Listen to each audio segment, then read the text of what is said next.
the end of the seminar, my brother was in the crowd and he came up to me and he said, "Mark," he said, "those people were hanging on every word that you talked about in your story." And he said, "You got to write a book." And so that was the impetus for writing this book and my inquiry and talking to Sarah about whether it could be done. I mean, this was an education for me, to be honest. I mean, I knew a little bit about depression. I mean, almost every family, I think, has stories of someone who suffered, whether it's situational depression, loss of a loved one or something like that, or the more genetic kind that I think Mark and his family have dealt with.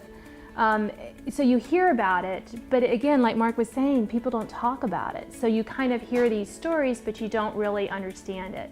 So in helping Mark put together his story into kind of the history of depression and what treatments are available, and also how can families help people with depression? What should they know? What should doctors ask about?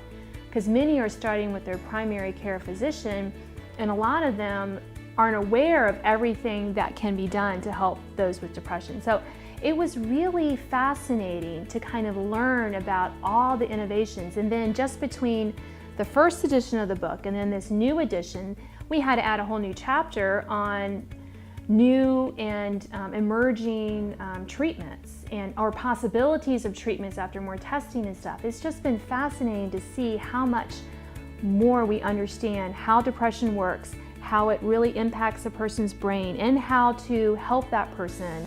There's so many different options, and I think that's one of the good things about Mark's book is that it kind of gives you a fuller picture as opposed to just one point of view.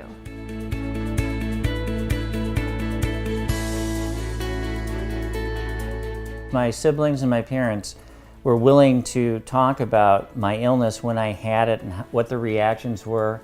So we had her interview everybody in my family, and then once my talk therapist, psychopharmacologist, and the chairman of the department at Rush Medical Center knew that we were going to write this book, they wanted to contribute. So then we knew we had enough content, or at least I did. I don't know when Sarah felt that way, but I felt that there were enough resources that the book could mean something just besides my story. And then we added other content too. We added the history of the disease, famous people who have had this particular illness. Then we added animal therapy, we added nutrition therapy, and we added exercise therapy. And then the information through the interviews, the history of the book, the research that our fine researcher did, and it all came together, and Sarah was the magician who made it happen.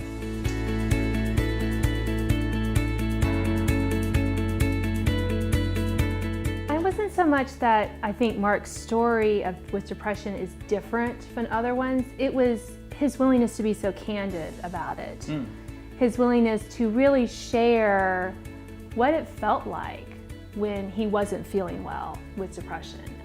And the willingness of his family members. I mean, I probably know more about Mark than most ghostwriters know about their subject, because they were just so willing to share because they believed in Mark, and they believed that by sharing their stories, by sharing how his depression impacted his siblings, impacted his parents, it really gave the book, kind of its heart and its hope too, I think.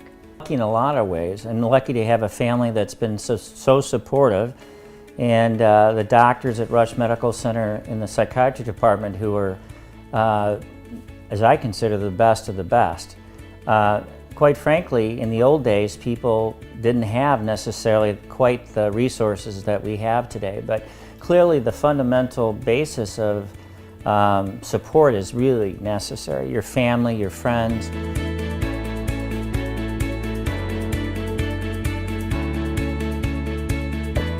I had to go on a journey and figure a lot of this stuff out for myself because nobody talked about it. The beginning was just understanding what I had, and then first being diagnosed properly, and then understanding what I had and what it took to solve the issues and what I had to look forward to. So I think the basis for my healing was understanding logically what I had and explaining it in layman's terms, not in doctor speak. So I'm very fortunate to have had an initial psychotherapist at Rush Medical Center who explained it to me in layman's terms, and I could digest it very simply. So whenever I talk to groups today, I talk about the simplistic way of looking at this illness so that people can understand it. And then that was the basis of moving forward to getting healthy.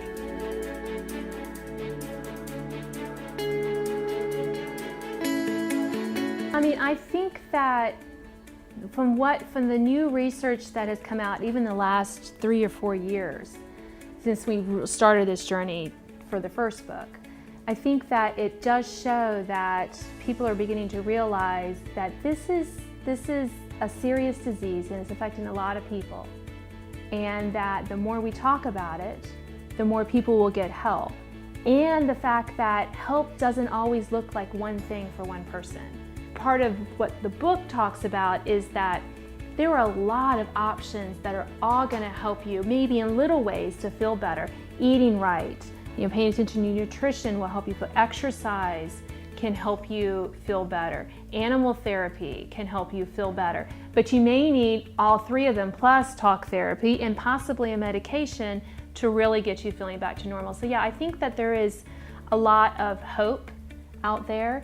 And just the fact that more people like Mark are willing to share the nitty-gritty of their fight with depression is so crucial to destigmatizing it, to making it not something that's shoved in the back corner of families, but one that's gone, okay, this person really can't help it. It's just like with any illness that you have.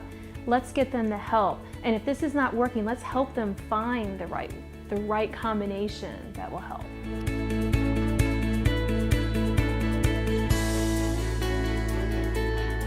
I've always been an animal lover, dog lover. We had them in our family growing up. So it just so happened that not really knowing at the time that it was beneficial to me, I had them anyway. And once we did the research, we realized that animals do really help people. Dogs especially are very therapeutic in helping people get through things. And I was lucky enough to have them anyway. So there's a good feeling about animals, dogs, anything. And we're lucky to have them as human beings because it's been proven time and time again that it is helpful. So I was lucky I had them already. Having an animal that depends on you, and this was the point of the dog therapist trainer that we talked about in the book. She said, when they know that that animal is dependent on them, sometimes that's the only reason they get out of bed in the morning. And for someone with depression who has a hard time getting out on their own, they will get up for an animal when they won't get up for themselves.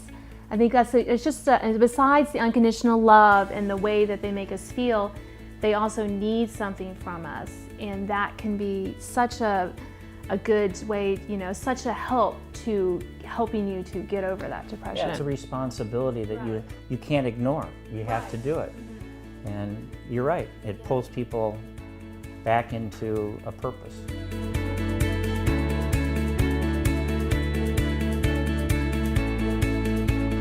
Well, we were able to add some new research that came in. We have a new chapter on future treatments for depression, some of the exciting things that are happening in depression. There's now mental health apps that you can, Google did an online, you can search, if you search for depression in Google, they'll bring an online, like little tests you can take and give you some guidance there. There's some new medications, new uses for old medications that they find. So there's just a lot of really positive, interesting things happening in depression treatment. So we added that. And we also added a chapter on children, teens, and young adults, or this emerging adults, they call it, because we hadn't really addressed that. It wasn't really part of Mark's story.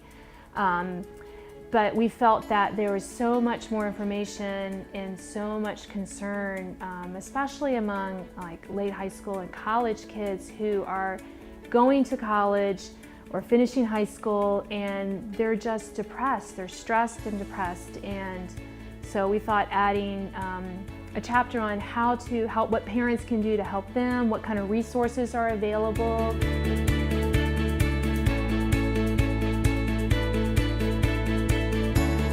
I felt it was important that they continue their research in a teaching hospital, and that they help as many people as they possibly can. Not that this money is necessarily going to subsidize a whole lot right now, but we'll see what happens with this next edition.